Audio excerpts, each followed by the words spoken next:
is Johnny Wrestling, or Johnny Takeover, as my shirt says.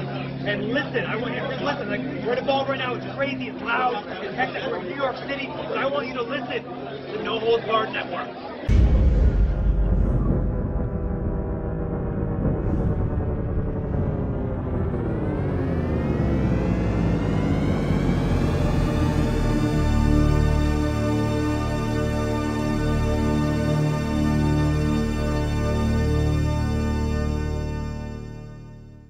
Enough is enough.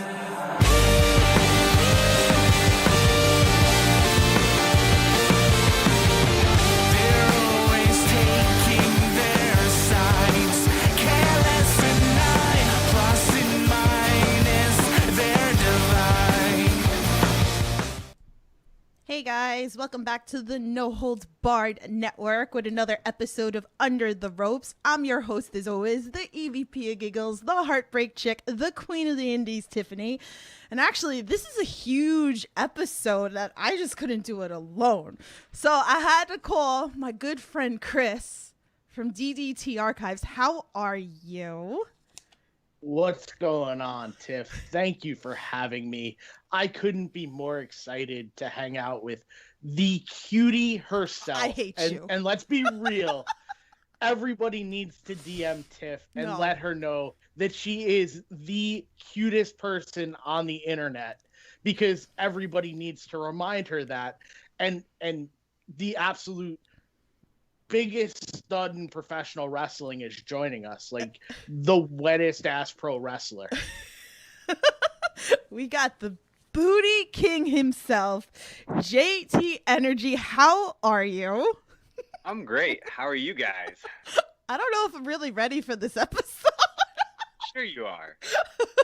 I'm gonna kill Chris, just so you know. I'm gonna start magically getting DMs now because of his introduction over here. I hate you, by the way.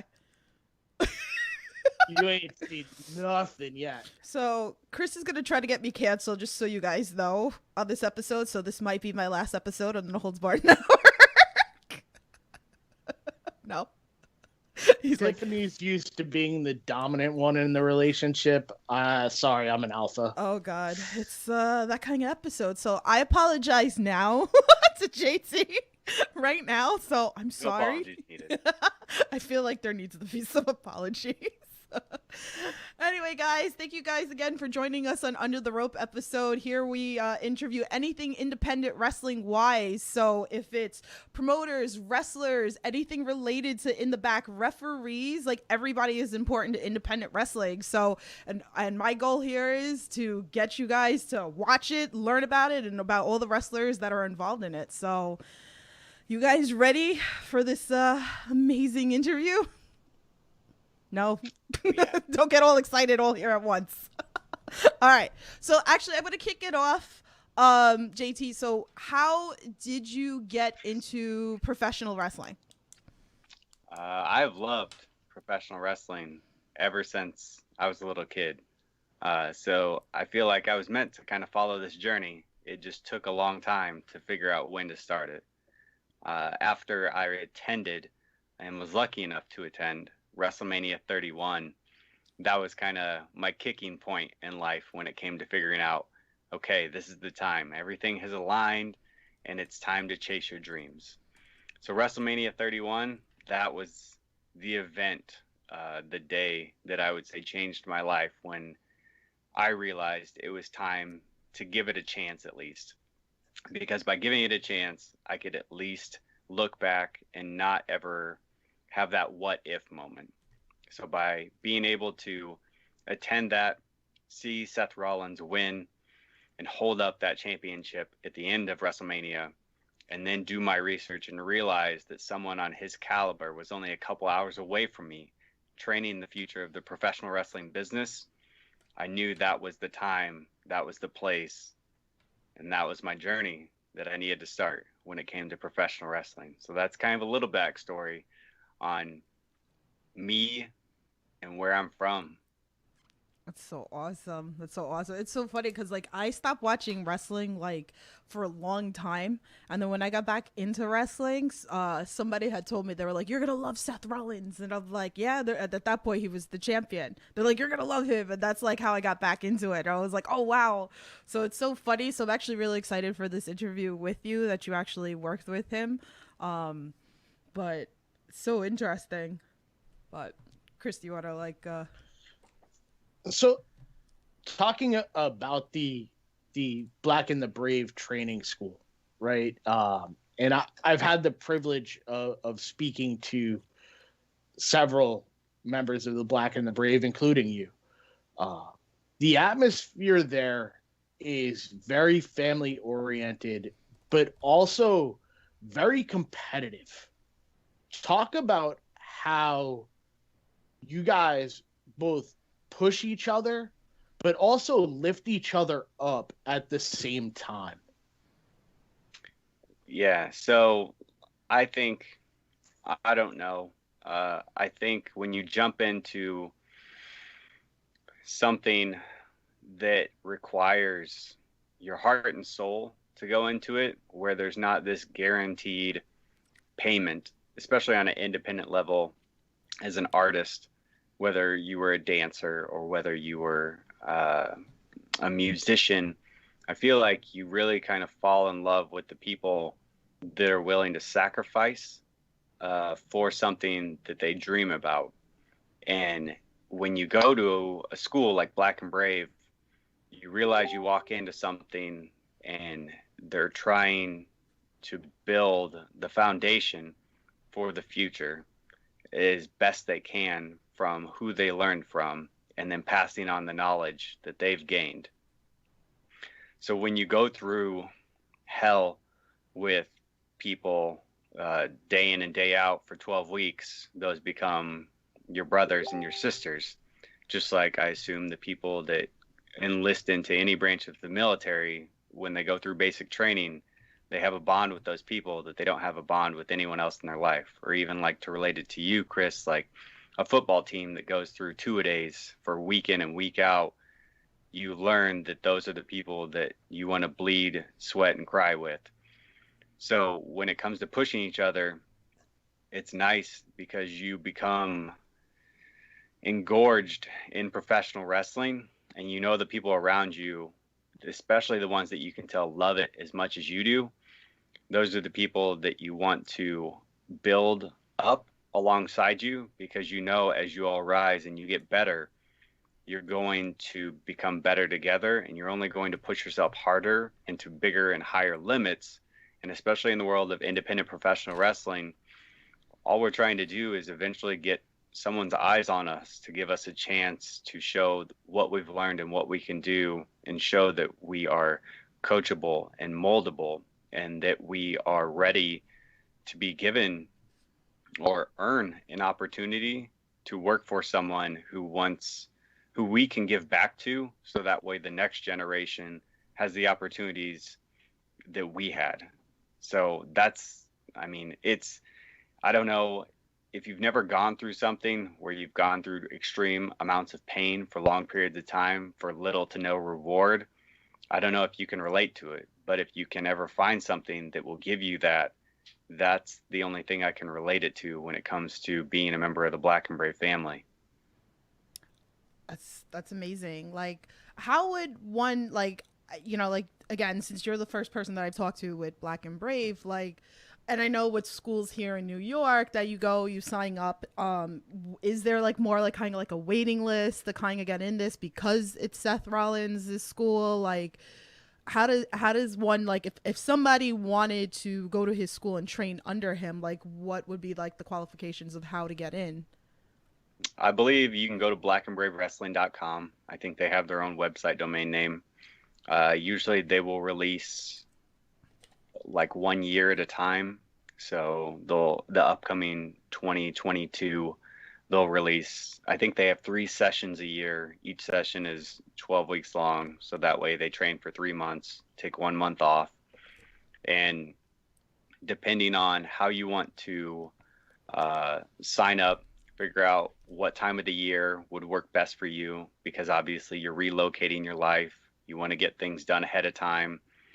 They do have housing that you can possibly get into, or they have good relationships with apartment complexes within the Quad City area. They do ask, obviously, that you send in a photo of yourself, write an essay letting them know why you should be part of the Black and Brave Wrestling Academy and why you are destined essentially to become a professional wrestler. But they put those out there for that time period because they want you to sign up when you're ready. And they want to give you plenty of time, because that's the most important thing, is that when you show up with no knowledge of the business, or even if you have previous knowledge, show up on day one in the most professional way possible, because that's the way that you can get yourself noticed to move forward. Because when people show up, they're out of shape, they have no conditioning, they don't look like they've taken any steps to better their life to get ready to become an independent professional wrestler. Regardless of price, that's one of the most disrespectful things that you could ever do to someone, when you get ready to show up and say, I want to learn this from the best in the world, or one of the best in the world, but yet I did no work to prepare myself to show that I care. So that's the type of stuff that you want to make sure you do ahead of time. Never jump into a big step in life if you're not fully prepared to show that you're ready, and ready to be taken seriously at the bottom of the list. Because if you can be taken seriously at the bottom, then people are willing to keep an eye on you and give you effort and give more feedback, because they believe in you right away. Wow. I felt all that, like, my goodness. But like, even like CrossFit, like, so were you someone who's big?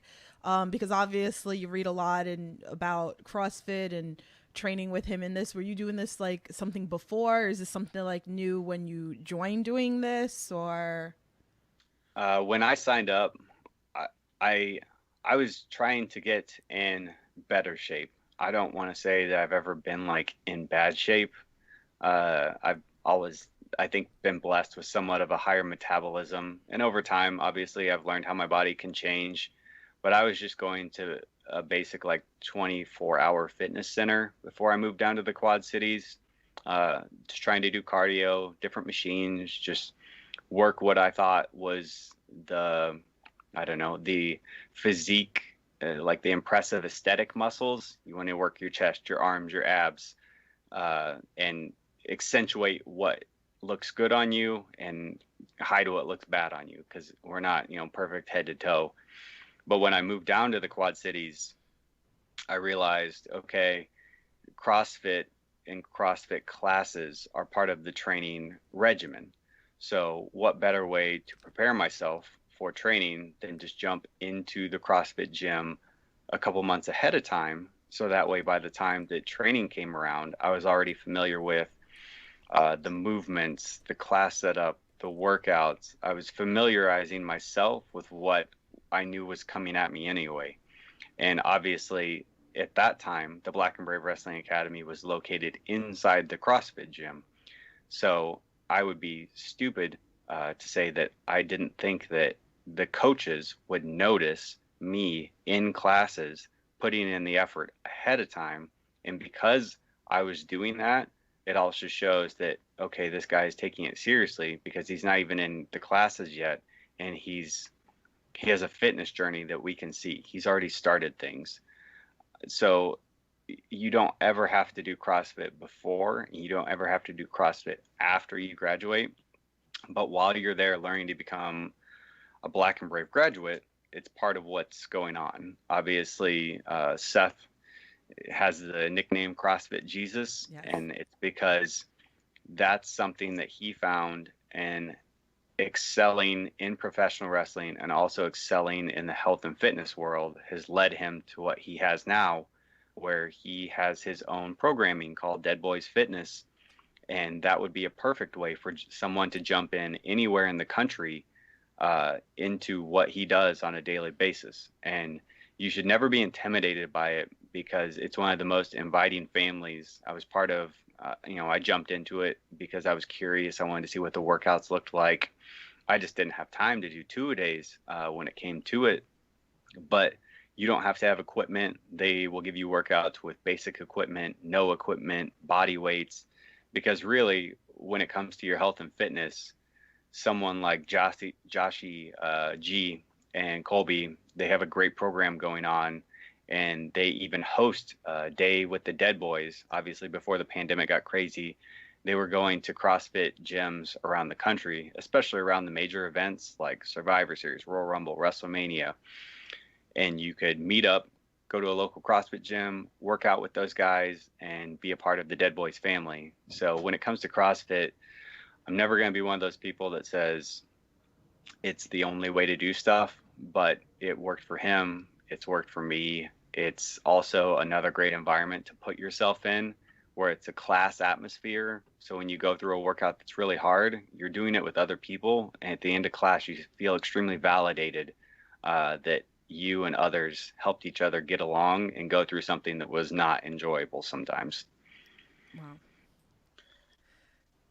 Go ahead, Chris. You know, I love that JT downplayed his physique, because if you folks take a look at the picture right next to his face, you know, those abs that are shaped in those wonderful forms right there, you know, like, yeah, those are not impressive at all.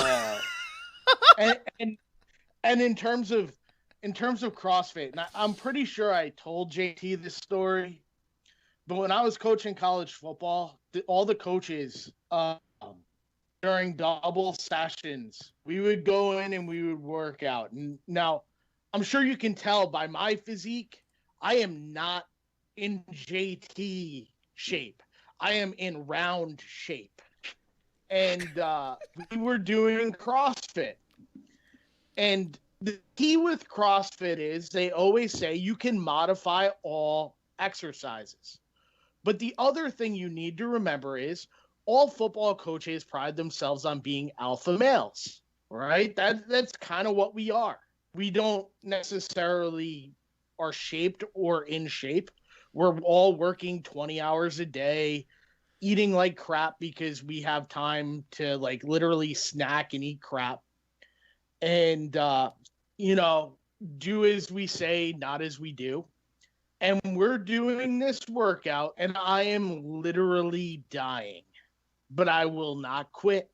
And I look up at the guy that's leading it, and I know I'm in bad shape, but I'm like, it's almost over. I'm going to get through it.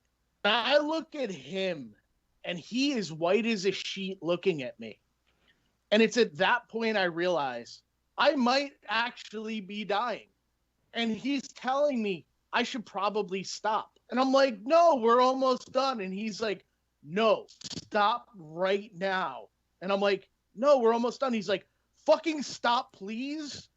I'm like, oh. He's like, yeah, no, seriously, stop right now. So it was at that time I realized you have to be in some semblance of shape to do CrossFit, because it almost killed me. Oh my goodness. and seriously modify it, because yeah, it's tough workouts. So yeah, that's my CrossFit story. Yeah, I've heard a couple of CrossFit like friends that tried it and like I couldn't do it with my health condition. So like kudos to you guys. I'm lucky I could walk on the treadmill for a bit. But good cop, bad cop to the chat. He goes, Dilbert, I'm in great shape if potato is a shape. That's awesome. I love it. Potato is a shape. Absolutely. I agree. But I'm trying to unpotato myself before my son's born. Unpotato myself. I am done. I'm trying to make myself from potato to cutie. Oh, see what I did there, Tiffany? I hate you. This is going to be the entire episode. So, because Chris found out that I hate being called cutie. So now every chance he gets, he just annoys me. And Tiffany learned a lesson. Never tell Chris anything you don't want Chris to know. Okay. Let's move on here. Okay. So JT, let's talk a little bit about some of your nicknames and where they came from. So we have Booty King to Wet Ass Pro Wrestler to Vicious and Delicious. So let's talk about these names, where they came from, the meaning, everything we need to know. All right. I think that it's not a necessity, but I think it's important to have a nickname that pops, a logo that pops, gear that looks good. Music is important. Everything matters when it comes to it. So when I came up with the idea of slogans or what I wanted to be called, I needed it to be stuff that stuck in people's mind, or the first time they read it, they had to reread it because they go, "What is that?" Which is perfect, because that's what I want you to do when you see me wrestle. I want you to stop and go, "Why is this guy here? What is he? This is ridiculous." So it started. My first nickname I ever came up with was the filth you can't wash off, because I wanted to make people feel disgusted by me, but not the type of disgusted where you can put some hand sanitizer on and it's all good. I'm manipulating up here. I'm leaving marks in your brain that can never go away. So I'm like the human form of PTSD in the filthiest way. Of course, that can only last for so long. And when New Japan was blowing up and they were having their matches that were 6-star caliber, I thought to myself, what do I pride myself on? My posterior, my backside. I think it's pretty good. So I thought to myself, what if I was the 6-star booty? And of course, I ran with that, because why wouldn't I make you look at my butt and call it 6 stars? There's no idea. No one has any idea of this star rating system or how you can even achieve or gain stars or lose stars. But I thought it was clever. And that's one of my favorite ones that I've ever ran with. And when it came to the moniker of the Booty King, I had a chance to wrestle Jerry the King Lawler. And what better way to pronounce myself and say I am the top of the ranks, especially when it comes to anyone with anything or character gimmick that might be related to their backside. It's not about the size, the girth, the robustness of it. It is about what you do with it and how it accentuates who you are. So I wanted to make sure everyone knew that I was the king of the backside, the head of the totem pole when it came to showing off what my mom gave me. Most recently, I have dubbed myself the WAPW. Not that it would have anything to do with a little song out there that got really popular really quickly, or any challenges that people did on TikTok. But I just thought, you know what, that's it's pretty easy thing to just say. If I had a W on the end, we can just say it's wet ass professional wrestler, because I mean, I am the Michael Jordan of misting, if we haven't forgot about that, because when I come out, it's not just another wrestler who is spraying himself with water. It is the way that I do it. It is the showing, the attraction of watching me mist myself up and down to gleam in the lights for everyone's delight. That's why when I come out, I yell at everyone. I say, I don't know what you're doing. You need to get your camera phones out and start recording. This is one of the greatest things you'll ever see. I tell people, delete the pictures of your kids and your puppies, because it doesn't matter. Just create a memory that you can really enjoy for the rest of your life. And that memory is me in all of my essence. Wow. I love it. April's in the chat, and April said we rate butts. I don't know if Chris was there at Synergy that we started doing that. Were you there, Chris? When we started writing on. Of course I was. And you and April are nothing but trouble. This is why I won't sit next to you guys.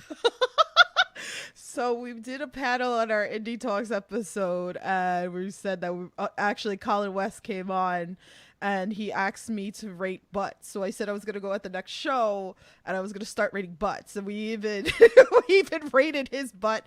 That we ran up to Colin West with the oak tag and put a 10 and then ran. So I guess we're gonna have to do that with you now. So You don't have a number high enough. yeah, well, It's 6 stars. And if it's in the Tokyo Dome, it'd be 18 stars. Yeah, absolutely. I don't know the conversion of math or currency, but that sounds correct. I mean, Dave Meltzer would orgasm over JT Energy's butt. I love it. I love it. And just so you know, so I don't know if you know this, if you're involved in this, but Chris has been saying that when you come here to New York, that he's paying you to give me a lap dance, or it's already paid. No, that can't happen. I found out JT's girlfriend is very protective, and I will not allow him to get beat up by his girlfriend. I can't let that happen. JT is a friend, and I will not let his girlfriend feel any type of way. If there's one thing that I've learned in this business of professional wrestling, it's that you have to have a work and life balance. And my work-life balance is extremely important to me. So if there's anything that I'm allowed to do, it's make sure that I use what I have to make money for me and my family. There you go.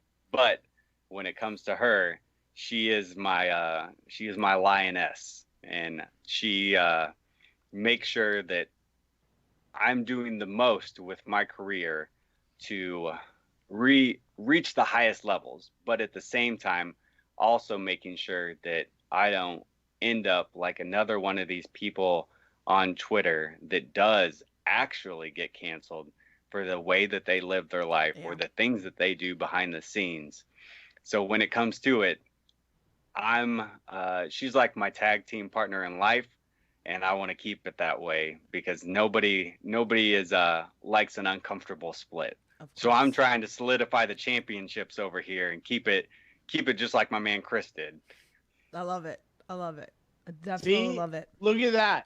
Stand-up guy right here. He told me I owned it right there. Looking out for my dude. I love it. And by the way, good cop, bad cop, I apologize for giving you that image, but just think of that Meltzer O face for the rest of your natural born existence. Oh! Okay, so I can't. This was gonna be a fun episode, so I love it. Okay, so I do like to ask this to everybody that comes on here on this podcast, like, so somebody who has never seen you before, what is, in your opinion, what is your best match that somebody should go look for to watch you? Okay, so this is, I don't want to say there's one answer because we all know and are aware that pro wrestling, especially at the indie level, is just like a buffet. You have your favorite types of matches, your favorite types of characters. It depends on what you are interested in or love to actually sit and watch. Everybody's got their own cup of tea. Because I've been in the professional wrestling business for an okay amount of time, nothing crazy, I have a decent amount of matches that are online that you could jump into, especially if you want to be entertained. And there's so many different levels of entertainment that I can give you a couple options. If you go to my YouTube, obviously the one that I will suggest every time that I ask people to watch, if you have a second, would be myself versus Jerry the King Lawler. It's a little longer, but it's because it's very entertaining. There's a story, and those are my favorite types of matches, is when I get to tell a story, regardless of how cliche that may sound. I know that I can be more athletic than I show sometimes, but that's because I also have longevity in mind when it comes to my in-ring professional wrestling career. If you jump back farther into my earlier days, Vicious and Delicious was the tag team that I was a part of. And we had some epic matches. Match of the year candidates with a tag team called, it was Sage Kanan and Dante Leon. And we had some battles for the SCW Pro Tag Team Championships. We have a ladder match, and it was at the event in Iowa City called Hawkamania. It was the very first Hawkamania, and we tore that house down. We walked in there with 4 kids with chips on our shoulders, and we said, we're going to start off this event so that way every time we come back here, everyone else has to try to outdo this. So that ladder match between Vicious and Delicious and Sage Kanan and Dante Leon, the first one, that is something I would always recommend for people to check out, especially if you like something that's a little bit more brutal. You have different aspects of wrestling. You have high flying. You have all kinds of craziness. I also, if you have a chance on YouTube, check out myself versus Eric Rowan from Monday Night Raw. I know it's one of those quick little squash matches, but the small amount of time that I got to be in there and tell a story on WWE TV, that's one that if you have a chance to check it out, that's a good one too. Also, since we're getting a tad bit racy, but not too over the top, if you go to my YouTube channel, I couldn't put it over more. Subscribe, like, comment, please. Click the bell, whatever the hell that people say online. Just go and follow me, please, please, please. But I don't want to beg, so don't act like I just begged you. But myself versus... Do it. Yes. Do it. Do it. Do the Yeah, shameless I need- promo. Do it. What it said. Go to my YouTube. It's myself versus Gil Rogers, who he looks a lot like Rory Fox, rapid delivery Rory Fox. And we had a kiss my booty match where whoever lost had to pucker up and kiss the other's posterior. And I don't care what you're into, but at the end of the match, someone has their lips in someone else's butt, maybe my butt. And it's also something that's quite spectacular. So if you go to my YouTube page, I have a lot of different stuff for you to kind of sink your teeth into. And a lot of the promotions that I wrestle for, they don't have a ton of content on IWTV or High Spots.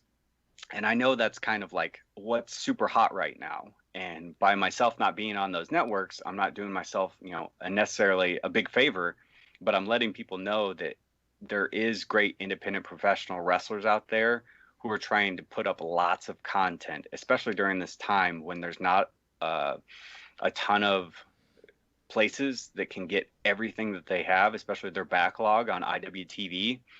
But I've been trying to go through my entire career and check with any of the promotions I've ever worked with, find those matches and put them up on a consistent basis for anybody and everybody who's a fan of the Six Star Booty to have something from his earliest days of his career, his debut match, to before he was a professional wrestler, and seeing some of the dancing that I do.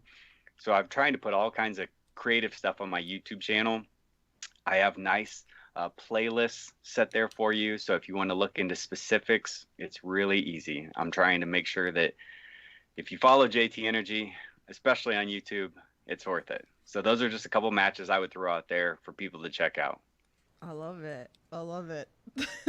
April saying in the chat, we need to see this match. So definitely. April's trying to live vicariously through people kissing JT's posterior.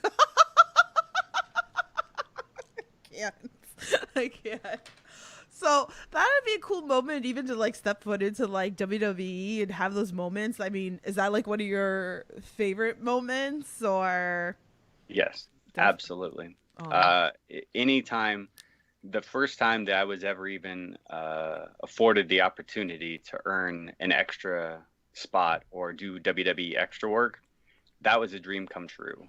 And the problem with being a starving independent artist in life is because you don't know what the mountaintop is, every time that you get something that's an amazing opportunity, the second it's over with, you want to reach higher because you know where you can get to and you got to it before.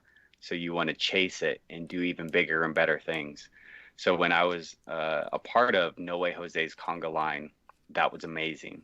But when I went back and I was part of King Corbin's security, that was amazing.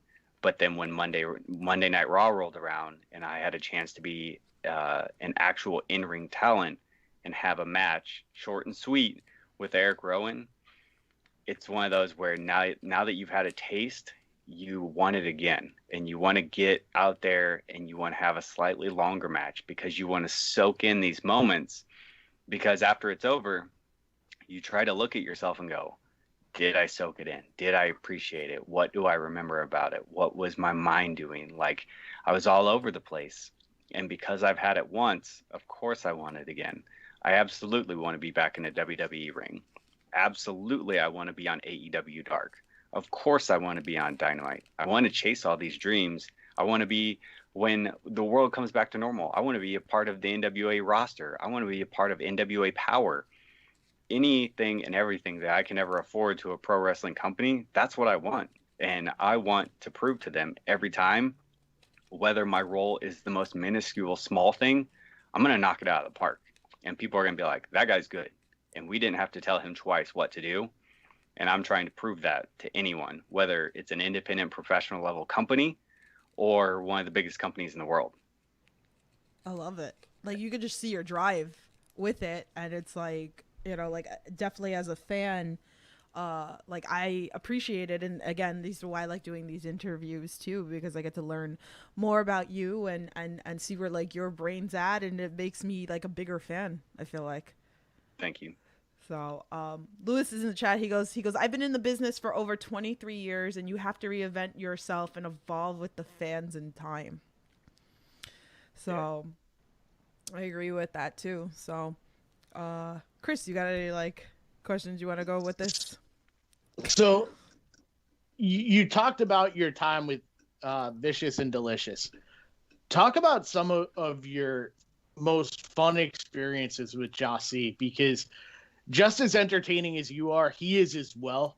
And you're both such over the top characters. Just kind of, you know, his name may not be as out there for those of us on the East Coast. Kind of share some stories with the fans. So if I were to try to tell you what me and Ja together in the ring is like, it's like if you got Prince and you got Michael Jackson doing a concert together. It's the most insane thing that you could ever imagine when it comes to an entertainment level, because we're going to blow your socks off before the match even starts. Vicious and Delicious, again, it's nothing right now, but in the past, it was one of the best things going in the Midwest. I thought to myself, in such a short time period, with the way that we were a tag team dynamic, that we were destined to fly through the independent circuit. I think if we both would have put the effort into getting our tag team name out there, that we both put into getting our singles names out there, we may have gone a little higher, a little faster. But the dynamic of having two people that bleed entertainment value is absolutely phenomenal. And we had some really great teams to work alongside to not only elevate them, but elevate us. There is a ton of Vicious and Delicious matches on my YouTube. And it's one of those things where I love looking back on that stuff. And I love Jossie as like a brother that I never had. Yes, I cracked him in the face with a steel chair, but I did what I had to do when I needed to do it. Okay. But I just got to see him the other day. No, we didn't punch each other in the face. Yes, we told some great stories and we reflected on where we are at currently in our careers. But Vicious and Delicious, in my opinion, may go down as the greatest tag team in SCW Pro history. And that's the place where Black and Brave came from. Tyler Black and Merrick Brave set a bar that we said we can beat that. We can be better than that. And if some point in the future the stars aligned, Jossie, JT Energy came back together, especially on a higher level, we don't, when you look at some of the teams out there, you look forward to how they put their matches together, how they work, the moves that they do. We don't need moves. We never needed moves. And that's the beauty of Vicious and Delicious, is because we're so smart and we work so well together. When we have our matches, they're unforgettable, because it takes us 2 seconds for you to see us and immediately think, I don't care who else is walking out. I need these guys to get their ass kicked. And if they don't get their ass kicked, I'm going to come back till they get their ass kicked every show after this. Wow. Chris is dying. I love it. I love it. Oh man. I can't wait till we get the normal if we could go back to the new norm, because even one of me and my friends the other day, we were talking about how there's so many places that we would love to travel for wrestling. And it was funny because I always had a friend that I used to make fun of him. And I'm like, you're going all over the place. I can't believe you spend your money and you go all over. Now I'm I feel like I'm becoming that person now. And now I get it. So I just want to travel and see as many new people as I could see, and new promotions. So man, bucket list now for me, so I can come see you. But I would love to see you come here to New York or New Jersey bound.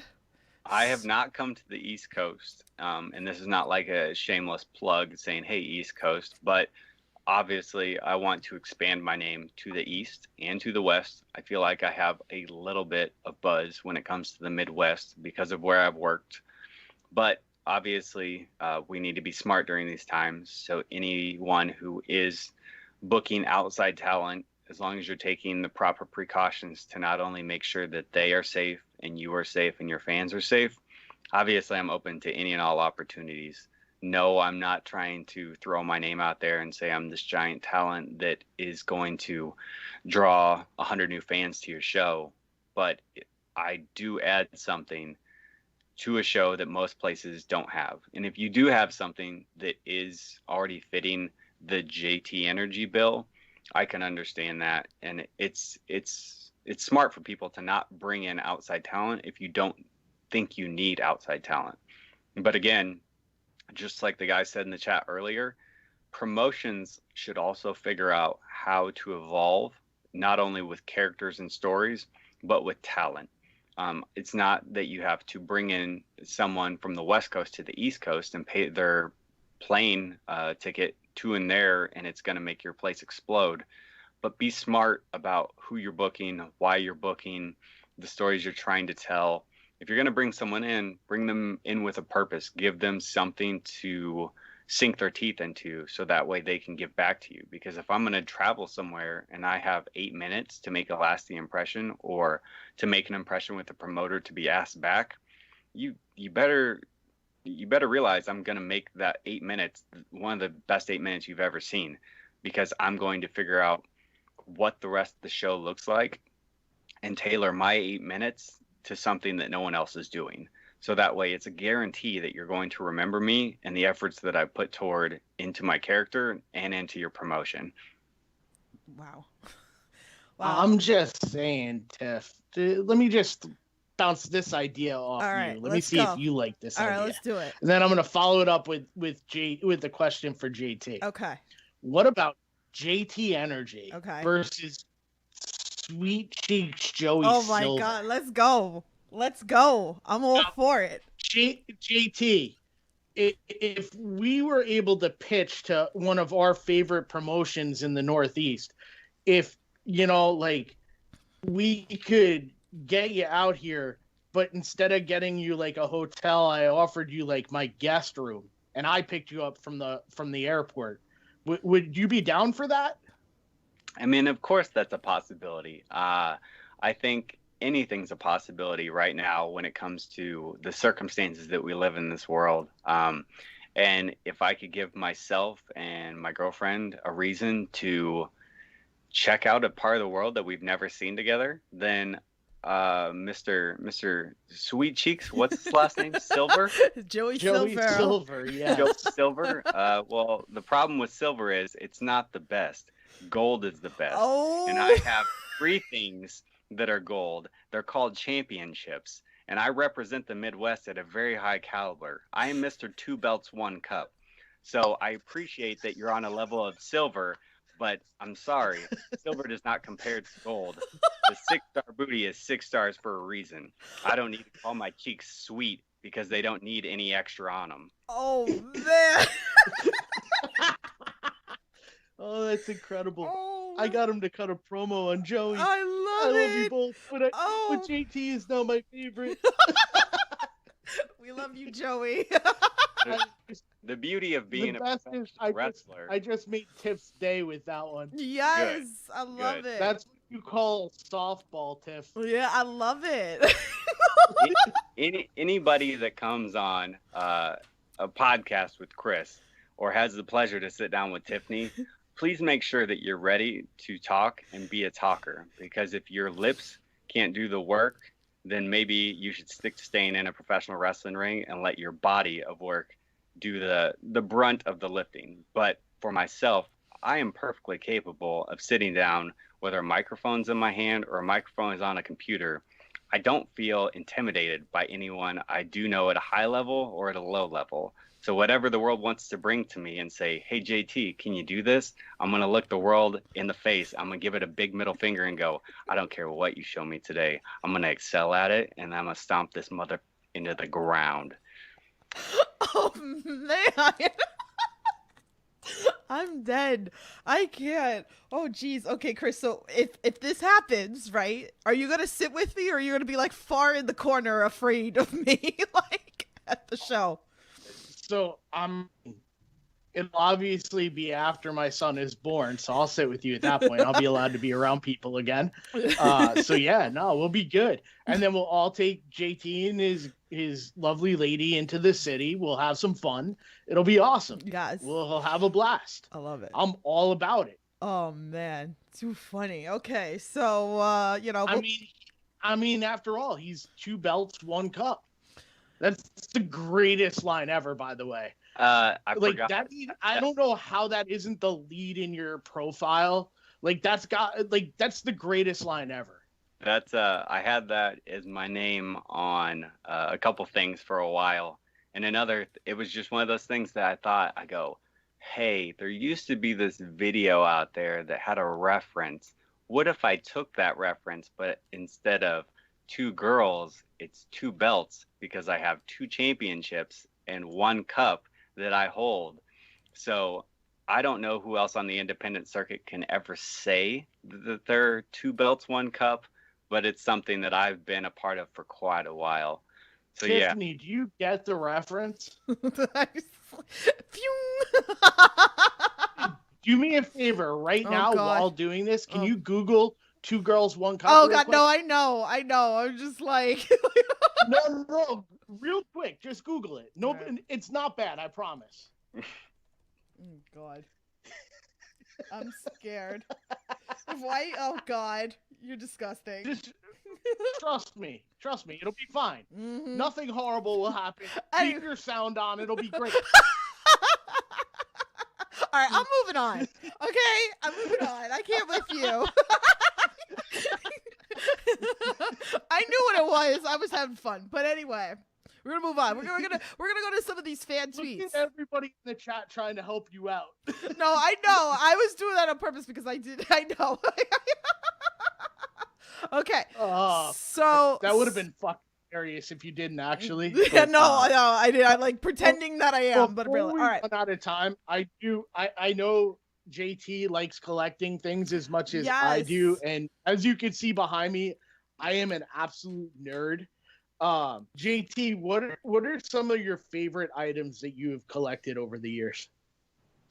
I have a plethora of things. I would say if I were to be happy about some of the things that I've collected over the years, it's my first bone crunching action figure, the glow in the dark Undertaker. That's one of the ones that I can never get rid of. Someday, would I like to probably buy it again, get it MOC? Absolutely, I want that baby mint on card. I love that era of action figure when it comes down to it. I recently, I just got the King Corbin Elite action figure, which is obviously near and dear to my heart, being a member of his security squad. But things like that, those are the ones that the beauty of being an independent professional wrestler and also being able to interact with a lot of these people that have had storied careers. You start to be able to tie feelings and emotions to people that you're purchasing in small plastic form. And obviously, I think anybody who loves professional wrestling and action figures, our dreams are to have our own.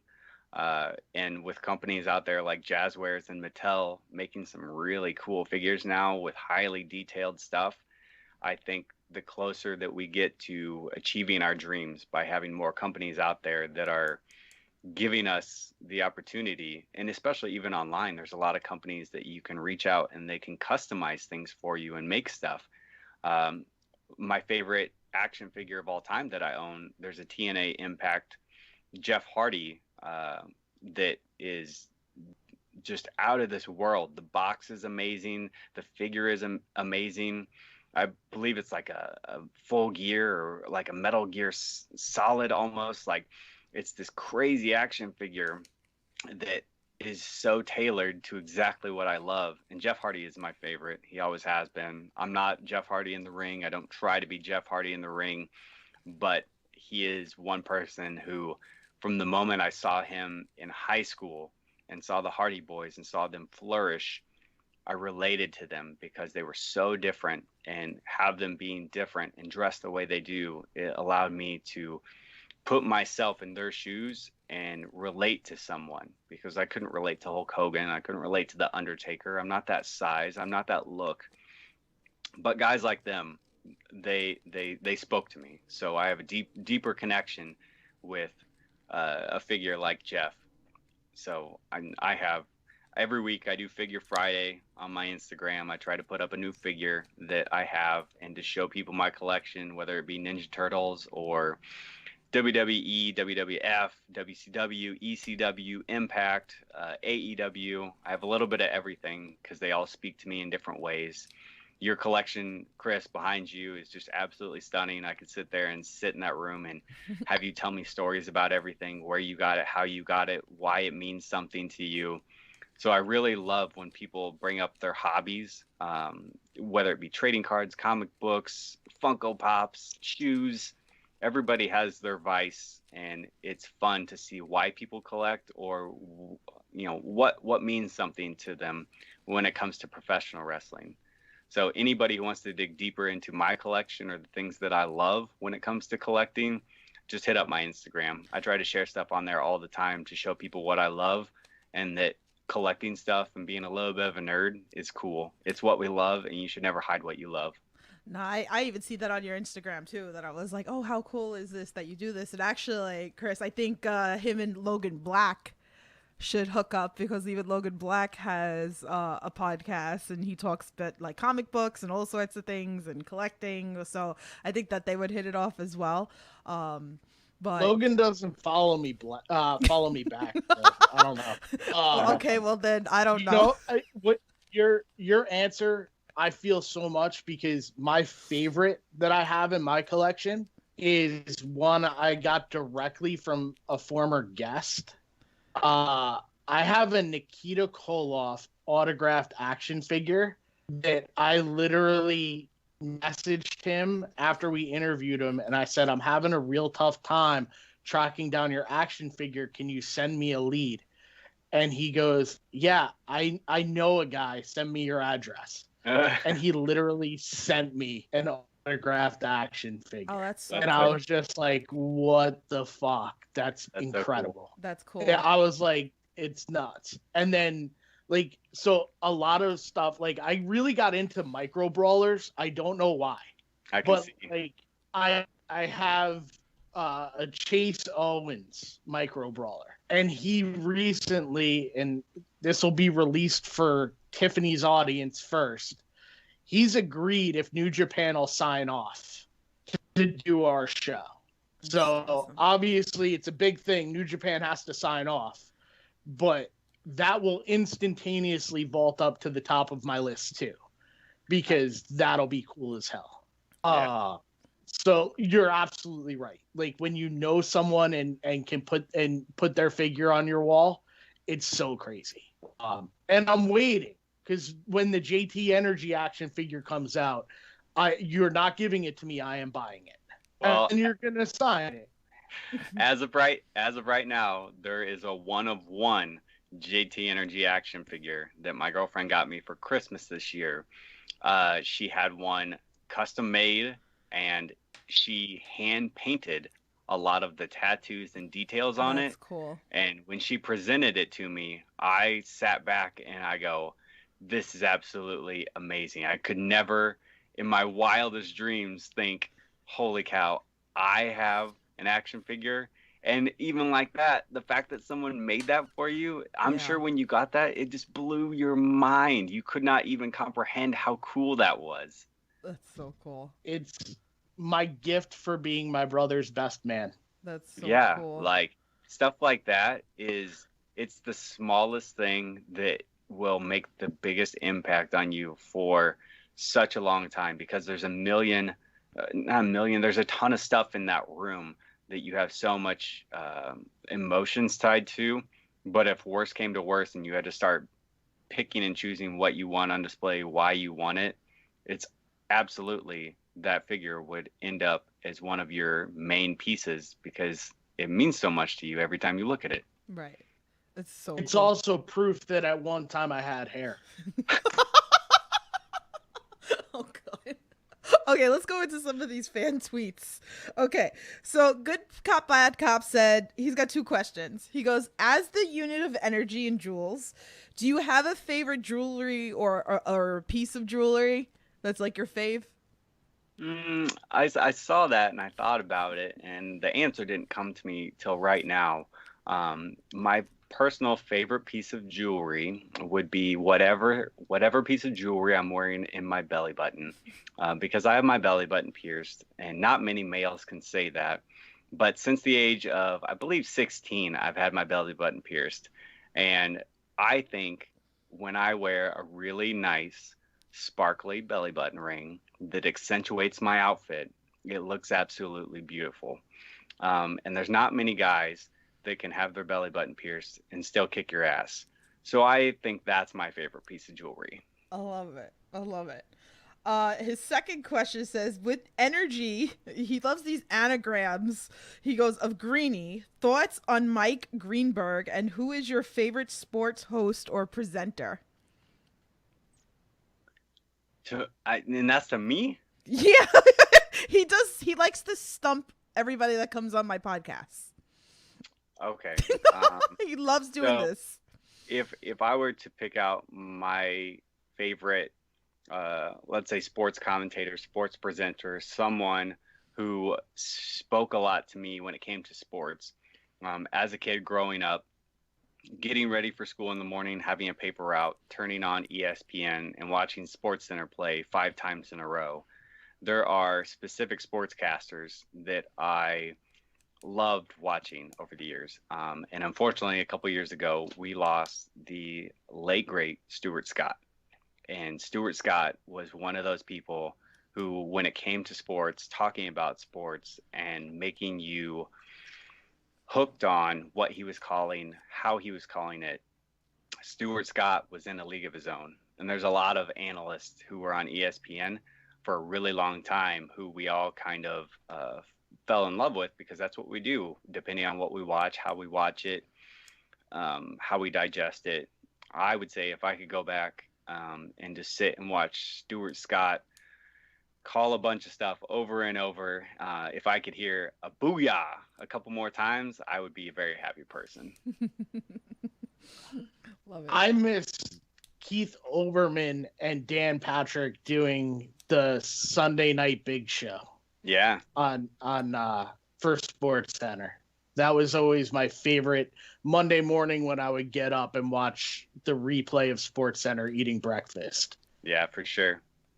I'm not a big sports person. Most you're gonna get out of me is wrestling and So the Mets. you thought you were gonna stump me. You'll never get me on sports. Good cop, bad cop. It's my wheelhouse. Let's go. Okay, so our next fan tweets from April. She wants to know. She goes, "Why do you have star tattoos over your nipples?" Because not many people do. I thought to myself, hey, what better way to stand out in this world? And sometimes when you're trying to find yourself as you grow up, you think, you know what? Certain things just speak to me. And tattoos, they don't go away. Sure, there's laser operations that can make them go away. But unless it's an extremely bad choice, just keep it. It's your story. You're writing it. And my story is on my body. And I thought to myself, I do love stars. And what would be a focal point? I already have a tattoo around my belly button. I have a tattoo on my lower back. And why not have tattoos around my nipples? And at the time, I even had them pierced. And I was just accentuating my body with what I wanted to do to it and how I could express myself, whether it be with piercings and tattoos. And I think if you were to have someone like myself on WWE or AEW, no matter what, people would watch me and just like what you said, they would go, does that guy have stars around his nipples? And they would say that over and over and over. And regardless of whether you wanted to remember it or not, it's kind of hard to forget. So when you think about what tattoo do I want to get, where do I want to put it, it's one of those things that it might be a blessing in disguise in the long run when it comes down to it. And you know what? It's really funny that when you're such a good bad guy, that when the fans start chanting star nipples at you, it's really easy to get pissed off and scream back at all of them. So it also helps a little bit in the professional wrestling world to have some heat magnets on your chest. Wow, I love that. Oh wow, and I love the confidence that you have with all of that, because like you said, you can sit there and I mean, I have tattoos. Chris, do you have tattoos? I have 30. Oh, really? Yeah. Oh my goodness. Okay. I like how 1, 2, 3, 4, 5. Like, damn, I need some catching up to do. Like, I'm covered. I just hide them well. Damn. Dang.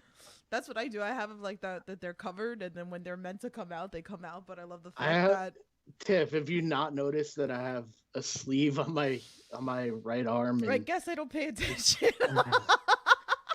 Apparently, I am not as much of a cutie as you Oh, are. I hate you. Well, you're sitting usually in a hoodie, and I'm laughing at your expressions on your face, even with it covered at the shows. Like, I'm just upset that no one picked up on my Tiny and Ticonderoga Pencil Company joke.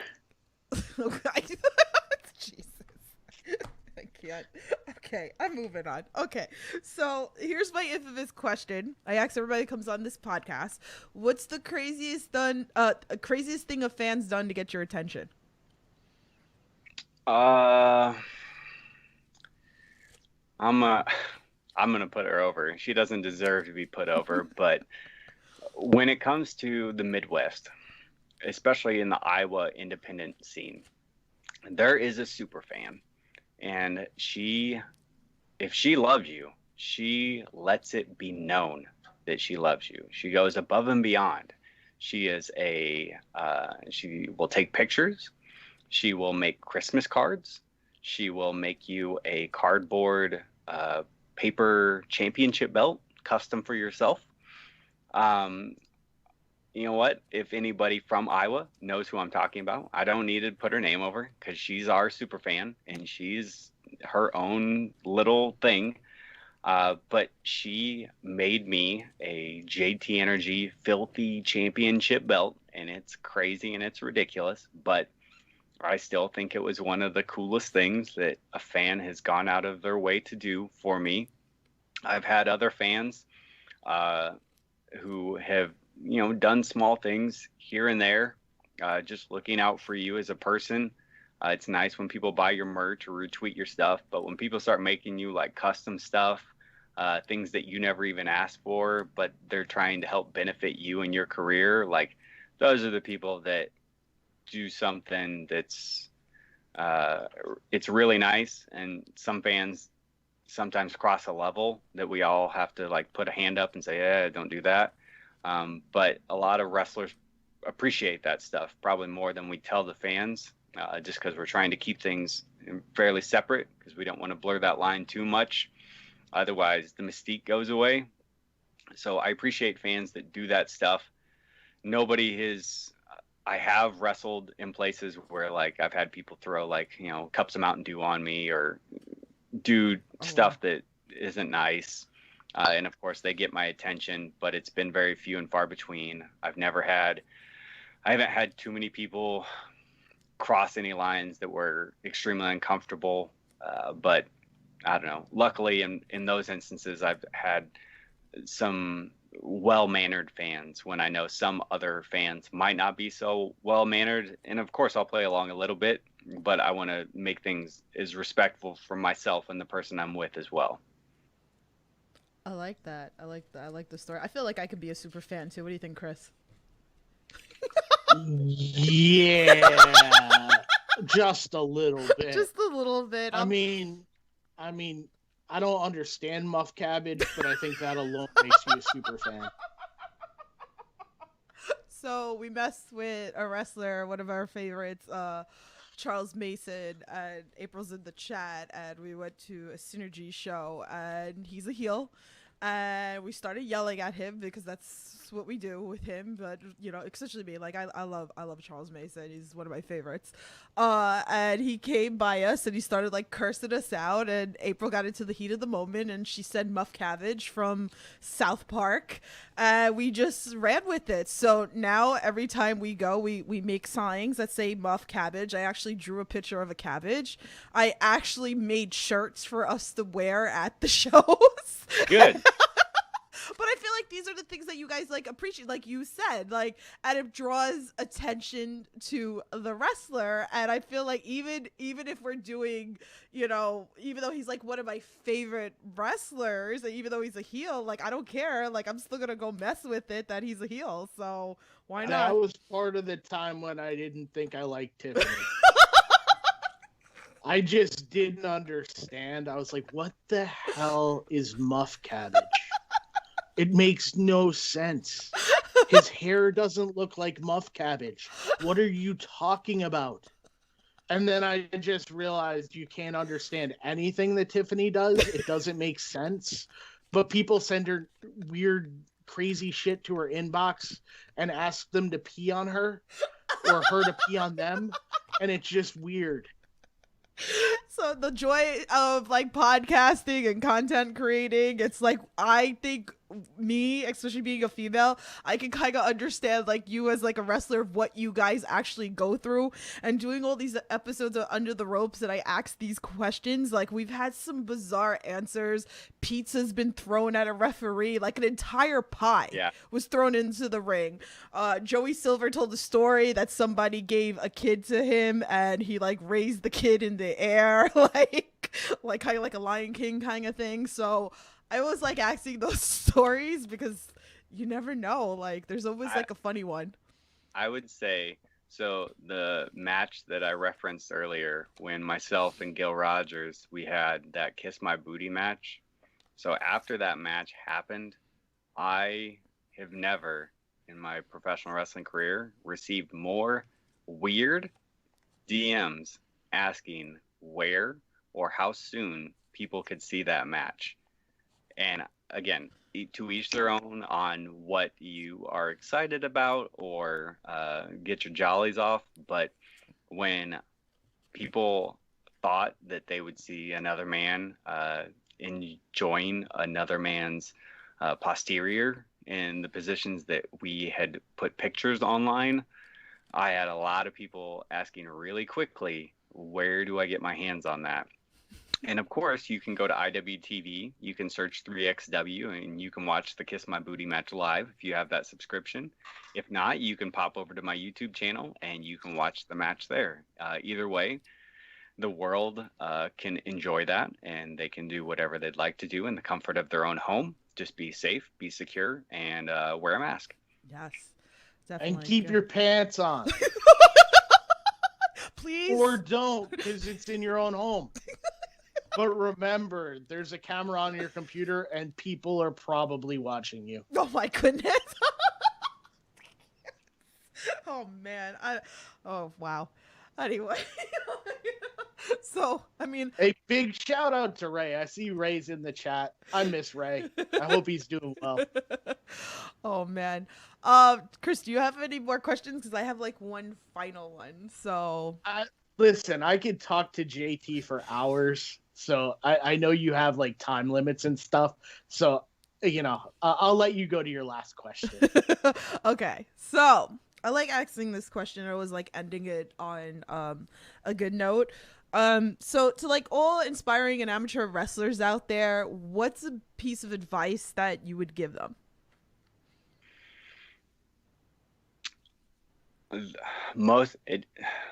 Ask yourself what you want from professional wrestling.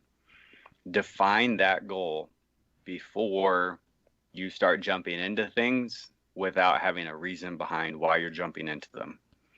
If you want to work for someone at a high level like WWE, AEW, New Japan Pro Wrestling, Ring of Honor, I'm sure there's a bunch of other ones that I'm missing. There are top-notch promotions in this world, and some of us, that's where we aspire to. We want to end up there because we want to be paid for our craft, and we want to provide for our families, and we want to give back to professional wrestling before we retire. If you want to be an independent professional wrestler and you don't want to aspire higher than that, then tell yourself that. And if something ever comes your way that's bigger than that, then appreciate it, because people are noticing that you're good at your craft and they're trying to tell you you're better than where you are keeping yourself at. If you just want to train to become a professional wrestler just to see if you could do it, but you don't know if you want to do it, do that. If you want to be a referee, do that. If you want to be a ring announcer, do that. If you want to be someone who does podcasts and you just talk about professional wrestling and have professional wrestlers on your podcast, just do that. But most of all, whatever you tackle, think about it the way that I was told to think about it when I was in elementary school. I wouldn't shut up about being a professional wrestler. And my family tried to scare me essentially out of being a professional wrestler, because there's this little kid that won't shut up about this one thing that's ridiculous. And they said, if you're going to be a professional wrestler, let's talk about it. What does that entail? You should probably be smart with your finances, because you're going to have to travel, and you're going to have to train, and you're going to have to buy food, and you're going to have a gym membership. So you need to be smart with your money. You should have an education, so that way when you're tackling something like this, realize you're tackling a business. WWE is worth over $1 billion, and $1 billion company can do what they want with who they want when it comes to making sure that they stay $1 billion company. So you need to be an asset to whoever you are working for. If that means the way that you look, the way that you dress, the way that you speak, the way that you go and pick someone up from the airport, the way that you post on social media, those are all extremely important things. Again, it's really different if you're on an independent level versus whether you work for a major $1 million corporation. But do not be afraid to ask the people that are in charge of those things what is expected of you. And once you hear it once, don't have to ask again. Also, see what other people are not doing and do those things. Excel at those things, because hard work does not go unnoticed. Do not be afraid to ask for things in a professional manner, because there's never a right time to shoot your shot, and you don't let something be a what if. If you want to send someone a DM them. Be respectful about it. The worst that you get is no answer. But shoot them an email. Do whatever you can, and do it in the most professional way, because maybe when someone's going live on Instagram, you ask them a question and they get back to you. and you have one more piece to the puzzle when it comes to getting your fulfillment out of pro wrestling. Because don't get it twisted. Everyone's version of fulfillment is different. Don't live by someone else's rules when it's your journey. So get to the expectations that you want to achieve. Don't chase someone else's dream or compare yourself to others. The followers don't matter.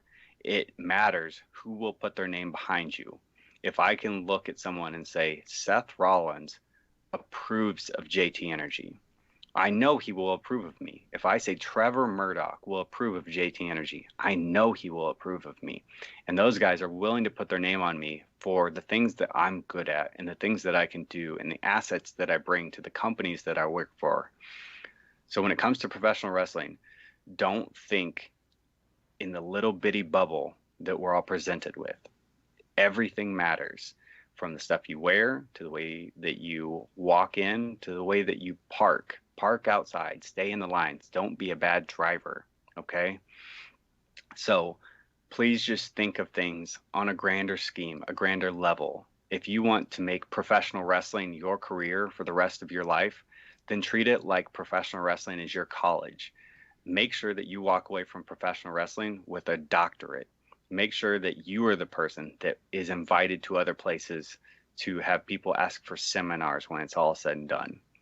Put in what you want back, and I promise that you will be so filled and your heart will be filled with joy when it comes to the end of the journey and you look around and you know that you got what you wanted out of what you dreamed about.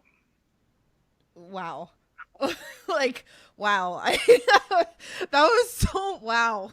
Again, like, I love doing these interviews and I love talking to people, and it's like I just feel so touched. Kilroy's in the chat. He says focus goals lead to focus results. Great advice. Like, again, like, this is a piece of advice that I think out of all the episodes that I've done on the No Holds Barred Network for the Under the Rope series has probably been one of the best pieces of advice that I've heard. So thank you. I can't even thank you enough on that. No problem. So, oof, Chris, you're sitting there, you taking it all in? Because I took it all in. I think Tiffany's going to listen to me when I suggest people from now on. Chris actually knows what he's talking about. No, it's great. It's like, I mean, I talked about off air that I was like, I like being a humble person, and that's what I am. And just alone sitting here chatting with you, and of course, like, I trust Chris, you know. So I'm right. very okay. You I hate shouldn't. you. Chris I hate you. is not trustworthy ever. But when it comes to this, I actually will tell you good people. Yeah, and this is why, like, you know, podcasts work with other podcasts too, and you know, just building and just you. I don't okay, work just with anybody else. me. Sorry, guys. I am only taking Chris on the Nose Bar Network. You guys can't have him. Sorry. So no, I love it, and like I'm so excited. I hope that me and Chris get to see you here in New York or New Jersey, somewhere in the East Coast eventually, that you'll come here and we get to witness that. I mean, now I'm like all on board with this whole Joey Sweet Cheeks Silver. I'm hoping for it, so I'm gonna clip it obviously after this podcast. So Hey, if I mean, sure, he might hear what I said. He might be a little he might get his panties in a little twist. But worst case scenario, you have two guys who think that they have great butts, and what better team than two butts, one team? That could be the next thing that takes over the East Coast. So Mr. Sweet Cheeks, in any way, shape, or form, feel free to contact me, whether you want to punch me in the face or you rise to the top of the world and we take the world by storm with our two pairs of nice butts.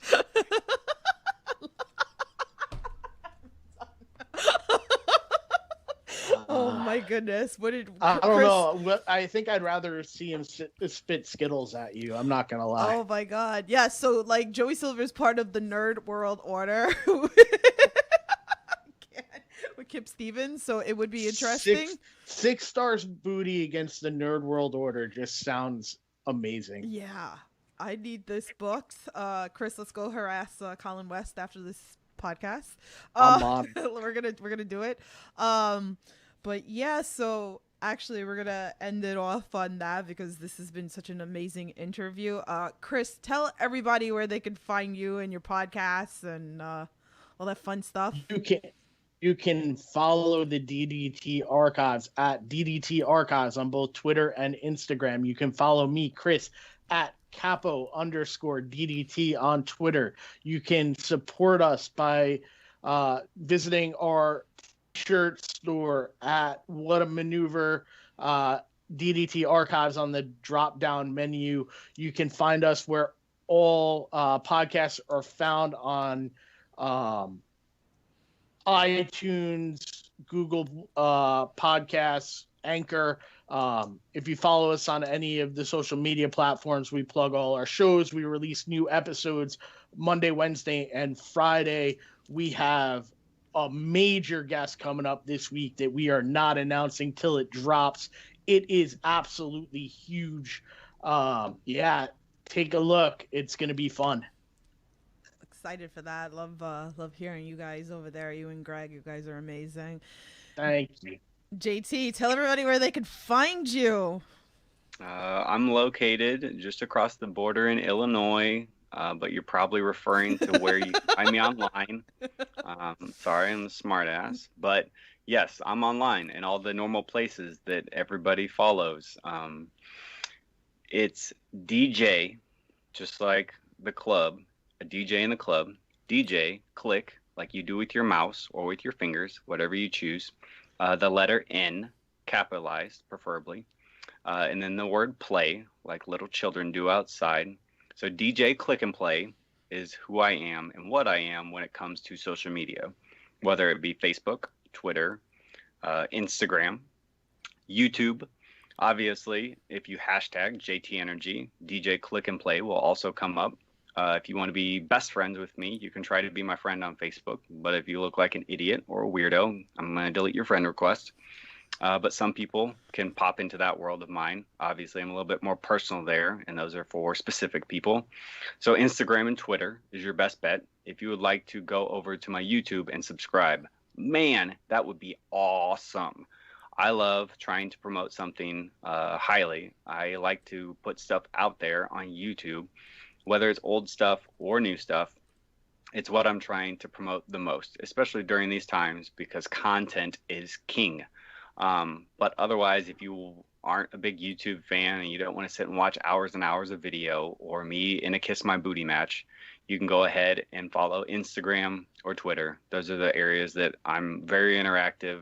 If you interact with me, I will interact with you, I promise. If you want to support me, I post stuff online all the time that I'm selling to try to just pay bills and get my next product out when it comes to the things that I'm selling. I try to be different, whether it's stickers, keychains, magnets, t-shirts. I also have some slam buddies coming, JT Energy Slam buddies. That's cool. And there is a very limited number. So if you think that you want to sleep with the 6-star booty because it's never going to happen in person and you want a little doll that you can have at home, guess what? I'm going to have them and you can have one if you let me know ahead of time. Obviously, they're not going to be the cheapest thing in the world, but they're going to be one of the coolest things in the world. So DJ Click and Play is where I am everywhere. Support me. Pro Wrestling Tees. Pro Wrestling Tees. Pro Wrestling Tees. Obviously, I get a little bit of kickback every time you buy a fun shirt of mine. I have a pink shirt, a purple shirt, a gray shirt, and a black shirt. So you can go ahead and spice up your wardrobe a little bit.